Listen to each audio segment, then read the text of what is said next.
Hey everyone, welcome back to my analysis of the TimeSplitters Iceberg.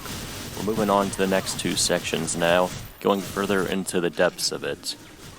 This stuff's a little more complex, a little more convoluted, and a little more obscure than the previous two sections. So you can expect some facts you might not have known about, some theories that are viable for the most part, and just some other unique things about the games. I'm also going to include a point that I missed in the previous section, and I'm going to combine both of the points about the Homefront port of TimeSplitters 2. With that out of the way, let's get right into it. Part 3. The Shallows. This is where things start to get very interesting, especially if you aren't familiar with the development of the TimeSplitters franchise. There are a lot of neat facts here, and more theories start to come about. This will be fun to explore. Let's go. TimeSplitters 4 design documents. When Free Radical Design was nearing the end of its lifespan, they pitched around ideas for TimeSplitters 4. They listed different design documents that went about explaining the features of the game modes, some of the weapons they wanted to include in timelines. There was a big emphasis on this mode where you would work with other people to build a Frankenstein's monster-like being to go out and attack the other team. You'd be trying to gather up monster parts and assemble it while the other team would do the same. The design documents can be found online on the Free Radical archive. Escort in TimeSplitters Future Perfect. In the preview version of TimeSplitters Future Perfect, Escort mode made a return with some changes. It's similar to the TimeSplitters 1 mode, where a bot is chosen to be escorted from point A to point B on the map, and the defenders try to kill them, with some differences. The escortee was highlighted as one of the escorters. As the escortee, when you got to play as them, you had a certain amount of armor given to you, and it would regenerate. You could use that to speed up at the cost of armor. You would also have an objective compass, sort of like how it is with Assault. I'm not sure whether this works in the final version of the game, but it seems like the most stable version existed in the preview version of Future Perfect. Homefront: The Revolution and TimeSplitters 2. Homefront: The Revolution was a AAA open-world shooter released in 2016 by some of the developers from Free Radical Design, who were working with Deep Silver. That game had a long and tumultuous development history. I'm honestly shocked that it got released at all. It traded hands quite a few times before finally being released. One of the developers actually incorporated TimeSplitters 2 into it as an Easter egg, the entire game, as sort of a design exercise to learn how to make CryEngine stuff. Only the first two levels were initially available, people found. That's all that people talked about, though there was evidence that the full game was in there. Eventually, in 2021, it came to light publicly that the entire game was accessible through cheat codes. And this was done. The codes were released by the developers, and people started playing a buggy but nonetheless fully completed port of TimeSplitters 2 to the PC in 4K. There are some ongoing efforts to patch it and mod it right now to make it more playable. At the time, when I made the Iceberg, it wasn't as well known that the full game was there, but now more people know, so I figured there's no point in breaking that up or making it lower on the Iceberg. Docks is set in France. This is a theory. There's some good evidence for it, but I would say it's still a theory. Docks is the level set in 2000 in TimeSplitters 1. The protagonists of it have French-sounding names. The soldiers wield FAMAS rifles, which are French-made. There's not a ton of detail given about the purpose of the level other than getting a ransom and escaping. Based on the location, it's most likely set in France, but given the protagonist names, the weapons of the enemies, since very few armies use the FAMAS rifle, or used it around that time period, The TimeSplitters wiki suggests that it could be in the Marseille area, which is possible because it's a coastal area and this is a dock after all. But that is ultimately speculation. TimeSplitters Gold. TimeSplitters Gold was a fan game, a top-down shooter, I believe, inspired by the TimeSplitters series. There was an initial build of it, but it never got finished up. TimeSplitters 1 was rushed for the PS2 launch date. This is a theory. This one is kind of weak, but I'm going based on some comments by the developers and some just circumstantial evidence around TimeSplitters 1.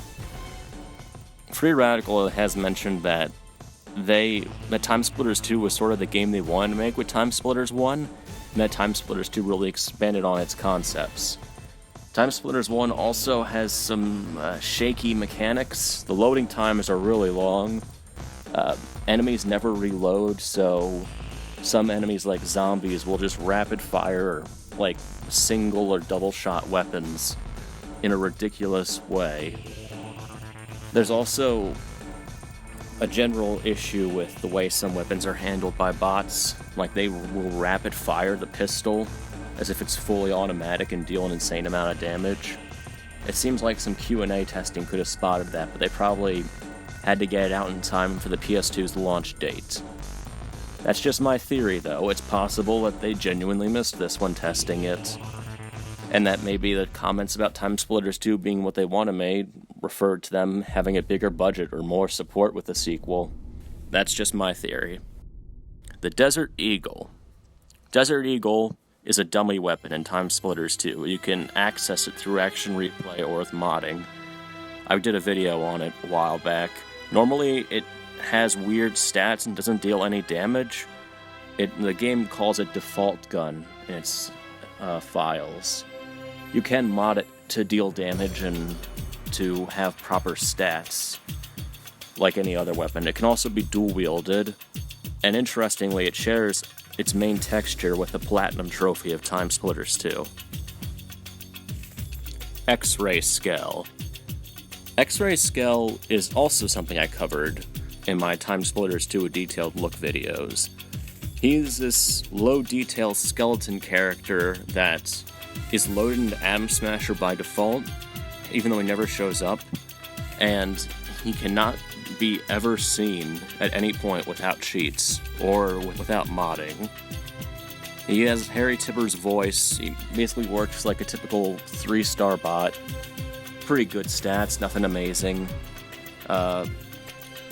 And he's just a very strange character. I've seen some people suggest that maybe he was used for animation testing, because you'd be able to see all the joints move, and you'd be able to see how movements work without any clothing, since he's just a skeleton. But why he's an Atom Smasher, what his purpose is, all that's ultimately unknown. Speaking of Atom Smasher on hard is canon. This is a theory that I firmly believe is true. In Atom Smasher's intro cutscene, Kalos says that the island will explode within 2 minutes. In 2 minutes, I will still be in one piece, unlike yourself. Goodbye. In all other difficulties, this isn't quite the case. Their times are longer and they give player more time to adjust and to start disarming the bombs. In hard mode, you only have 2 minutes right out the gate to disarm the first bomb.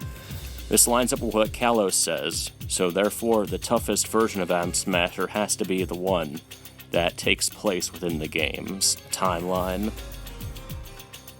TimeSplitters Future Perfect Preview build. I touched upon this in a previous comment made for this video. TimeSplitters Future Perfect had a leaked preview build where some of its features were shown off, and some aspects of it were either rougher or weren't quite as polished up as in the final version. A lot of the character select animations are really rough, some are completely different. Some of the guns have different names, like the LX-18 was called the Glock. The Dispersion gun was the Future Shotgun, and it worked totally differently, where it was like a gun that never reloaded, you had to pump it after every shot, but it did a heavy amount of damage.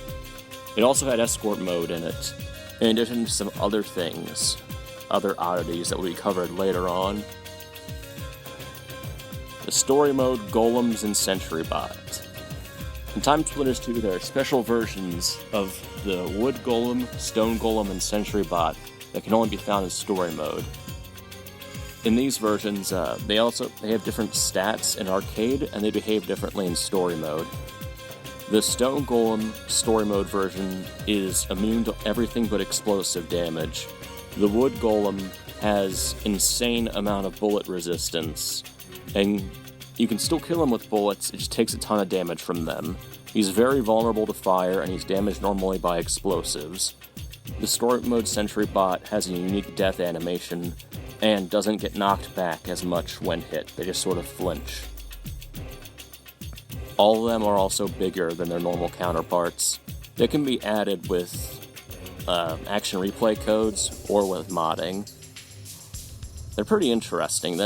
They make good bosses, considering the fact that TimeSplitters 2, you can only really enable bosses in Mapmaker with some modding as well. Wild West and Arcade.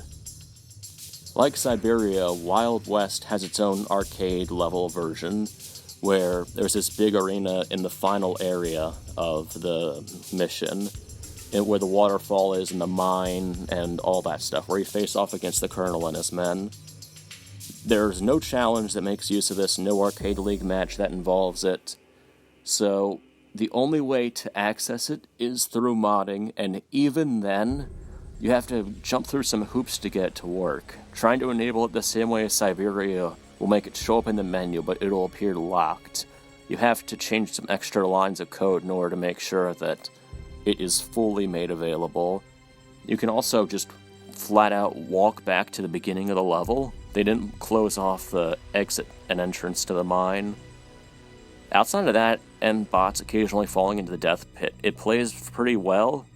It's a fun map, makes good use of vertical space like Siberia. I can see why they cut it though, if they didn't have enough time to polish it up and fix the pathfinding issues. Part 4, the lower crust. This is where we get into some pretty strange stuff.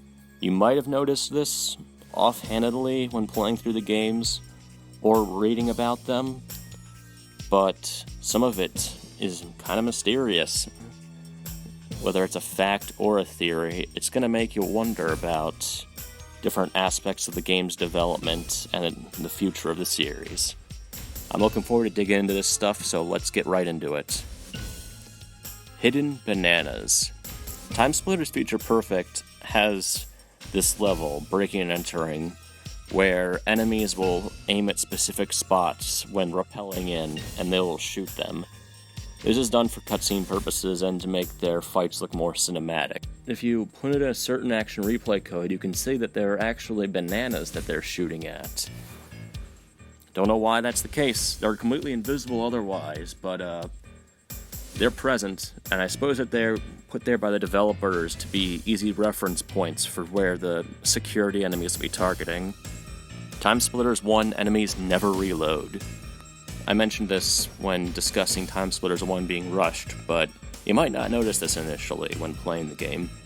It's very apparent when you're fighting against a zombie enemy in Mansion, the ones with shotguns, because they don't even try to act like they will fire the gun and reload. As I said, they never reload. Like, you can watch them, give them a blunderbuss, they won't add more shots, they won't stop to put more shells in their double-barrel shotgun. They will just fire and fire at you until they die or you die. And that can make the game very difficult, especially when the shotgun is involved. It's kind of weird how the assault shotgun isn't as deadly as the normal shotgun because of this. But that's just how TimeSplitters 1 is. That's why I'm looking forward to playing through it in Rewind, so that can finally be rectified. Mansion of Madness, Alternate Paths. Mansion of Madness is already a pretty impressive level on TimeSplitters Feature Perfect. There are a lot of strange and unique elements to it, but it was going to be even more complex during development. math was supposed to have alternate paths. According to research done by community member Jill, the map would branch off in the foyer at the start. You'd either go right like in the final game, or up the stairs and to the left. There are pads left over that are used for object placement and AI navigation that go up the stairs and to the left, so JoBeth would be able to follow you there. It's not certain how long this lasted. It seems like it was prominent for a decent while in development. There are lines of JoBeth saying, let's go this way or let's go up here, which seem to imply it. And of course there's the whole missing storyline in Mansion of Madness about freeing Edwina from a demon that possessed her body. JoBeth would comment on this in some cases, instead of the ghost just being a minor obstacle. It's unclear whether that would have tied into the alternate paths, but it's quite possible judging by the fact that was cut as well. There's a lot of detail and it's just fascinating. I know Jill is working on a full video going into detail about that, so this is just sort of the Cliff Notes version of it. TimeSplitters 2's trophies show TimeSplitters 1's assault rifle. At first glance, the gold platinum trophies for TimeSplitters 2 might look like they've got Reaper splitters with the plasma auto rifle, but if you look closely, their shape isn't exactly the same, and they've got a magazine sticking out at the end of the gun. This is in fact the assault rifle from TimeSplitters 1, which was in the summer 2001 demo of TimeSplitters 2, and appears in some screenshots. It's a futuristic-looking gray FAMAS rifle, which is a bullpup gun, where the magazine's in the back. It sort of does look like the plasma auto rifle, but it's a different weapon. I think the trophies were probably made when that was still going to be in the game's arsenal. At some point in development, it was cut from the game, I guess because they didn't have room for it. They didn't know how to include it and make it feel unique compared to the other guns, and they probably didn't have a time frame to put it in either. So the trophy is pretty much the only remnant of it, outside of a text reference to assault rifle ammo. Second sight is canon. This is a theory proposed by NostraKlonoa of the TimeSplitters subreddit. Basically, the theory states that the powers of John Vatic, the protagonist of Second Sight, come from exposure to Reaper splitter remains. Same with the Zener children, who are experimented on in the game Second Sight. In Siberia, in TimeSplitters 2, Russian military experiments with Reaper splitter remains to create super soldiers, and as a result they end up creating mutants. So the theory states that the mission in Siberia did not succeed in covering up the experiments done with Reaper splitter remains, and that as a result the mission in Second Sight occurred, where John Vatic and other members of Winter Ice went to extract a Russian scientist in order to get his research on Reaper splitter remains. It's a fascinating theory. I would strongly recommend giving it a look through. There are spoilers for Second Sight in it. I would recommend playing the game first because of how good it is, but this does a lot to link the two games. And considering the fact they're made by the same developer and have a similar art style, I can fully believe the connection between them. The grenade launcher in Wild West. Wild West was actually going to feature the grenade launcher in TimeSplitters 2. This is mentioned in the Prima Strategy Guide. It's mentioned that it was in the level, but it was taken out ultimately, and that the writer found it fun to be able to torch Reaper splitters with it. So it probably showed up very late in the level, maybe after you defeated the Colonel or after you blew open the mine. It's never really specified. Judging by the photo that's taken, it uses the current model of the grenade launcher, so it must have been pretty close to release when it was cut, especially since it was featured in the guide itself. It's still loaded within the level's memory, and you can put it in the game. I did that in one of the mods I made, the remix mod, where in the final battle with the Colonel, he actually carries the grenade launcher and uses it against you, and when you kill him, you can pick it up. So it's just a curiosity how it's mentioned there, and it is in fact loaded in the level still, so you can enable it if you want. If you torch an enemy with it, set them on fire, they'll try to run toward the fountain near the beginning of the level. They might be able to make it depending on how close they are, but usually they'll just burn to death before then. Warzone is in Staeplonia. This is an actual fact. If you look around at the banners on Warzone, you can see that you're in some place called Staeplonia. The TimeSplitters 1 official strategy guide compares it to an Eastern Bloc, Eastern European sort of environment. It seems likely that it could be bombed out, maybe as a result of the Yugoslav war. That isn't specified, that's just conjecture on my part. And I do have a theory built around Warzone. I will get into that later, but that is a genuine fact. You are fighting in Staeplonia, and you can hear the announcements from presumably the leaders of it. R110's hacking screen. When Cortez hacks R110 at the beginning of Machine Wars, there's a screen that pops up, and you don't really get a good look at it, get a little glimpse. People have always wondered what it shows. The screen actually depicts a cartoonish image of a very seductive-looking robot. The Assault for TimeSplitters 4 map. This was a map that was actually made, supposedly, by Free Radical employees. It featured different characters raiding a compound to get their hands on TimeSplitters 4. Presumably, it was made as sort of a take that against Crytek. TimeSplitters 4 playable demo. Believe it or not, there was enough of TimeSplitters 4 made for a playable demo to exist. Presumably, it was the Frankenstein's monster mode, the one where you build up that monster and use it to fight enemies. It's unknown how much the demo was done, how many assets were made, but there was enough apparently to show off to investors. Unfortunately, they didn't give it the go-ahead, so that's all that was really made of TimeSplitters 4 as far as I know. From what I remember, Free Radical insisting it did not use the Haze engine, mostly so they could probably distance themselves from the train wreck that game became. It sounded like it would have been a really interesting game, and it's sad that it didn't get to see the light of day. It definitely makes you wonder, though. Like, there are tons of assets that got released for Battlefront 3 made by Free Radical. Maybe somewhere out there, that demo still exists.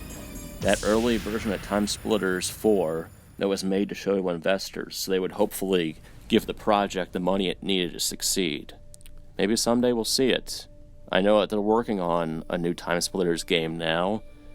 It probably won't be exactly like that demo, but maybe some elements of it will be incorporated into it.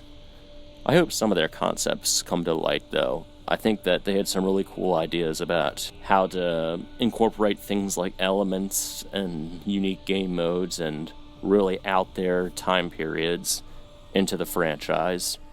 TimeSplitters Advance.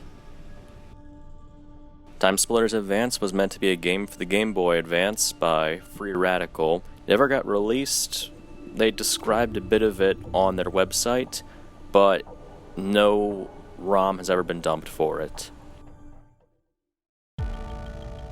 That'll be all for me from now. I'm going to cover the final 3 segments in one more video, and that will be a wild ride. We'll be getting into more theories, some jokes from me, and some very, very odd aspects of the games. And maybe some in-jokes too. It's going to get crazy, gonna get a little weird, gonna get a little wild. I hope you guys stick around for the last part of this, because there's a ton I want to talk about. These aspects of TimeSplitters lore and development are just so fascinating to me. Thanks for sticking around watching the second part of this. I'm really glad you guys are interested in it, and I hope that the final installment of this series lives up to the first 2. Have a good one.